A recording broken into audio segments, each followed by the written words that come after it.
एक बार 4 लड़के मुंबई घूमने गए और वहां पर उन्होंने एक टैक्सी भाड़े पे की। एक्चुअली उस टैक्सी के ड्राइवर सरदार जी थे। अब हुआ कुछ यूं कि बोरियत की वजह से वो चारों लड़के जोक्स क्रैक करने लगे और उनमें से कुछ जोक्स सरदारों पर थे। जब भी वो सरदारों वाले जोक्स क्रैक करते, सरदार जी को बड़े ध्यान से देखते, लेकिन सरदार जी कोई रिएक्शन दे ही नहीं रहे थे। जब पूरा दिन खत्म हो गया तो उतरते वक्त उन चारों लड़कों ने सरदार जी को कहा कि हमने सरदारों पर इतने जोक्स क्रैक किए, आपको बुरा क्यों नहीं लगा?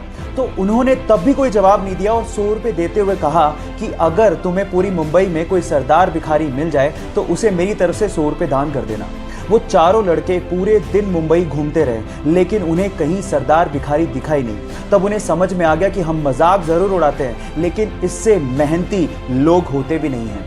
गाइस, इन सरदारों के लिए एक हार्ट तो बनता है। हॉकी का वर्ल्ड कप खेलने के लिए जब वो शताब्दी एक्सप्रेस से दिल्ली जा रहा था तो उसने गोली चलने की आवाज सुनी।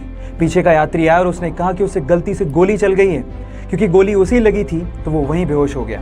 अस्पताल में जब उसकी आंखें खुली तो डॉक्टर ने उसे कहा कि तुम अब कभी भी हॉकी नहीं खेल सकते हो, क्योंकि तुम्हारी बॉडी का नीचे का पार्ट पैरालाइज हो चुका है। ऐसा सुन के उसने डॉक्टर से कहा कि सर बोरा गेट, अब प्लीज आप बाहर चले जाइए, क्योंकि मुझे नेगेटिव लोगों की जरूरत नहीं है। हॉकी खेलने की इतनी शिद्दत थी कि 3 साल बाद जब वो मैदान पर उतरा तो इंडिया के लिए उसने रिकॉर्ड्स की झड़ी लगा दी। 13 साल बाद उसने इंडिया को अपनी कैप्टनसी में अजलान शाह कप जितवाया और लंदन ओलंपिक क्वालिफाइंग टूर्नामेंट में 16 गोल दाग के रिकॉर्ड बना दिया। Yes, I am talking about Sandeep Singh. उसकी जिंदगी से आप एक बात सीख सकते हैं कि जिंदगी में जब बुरे दिन आए तो याद रखिएगा, दिन बुरा है, जिंदगी नहीं।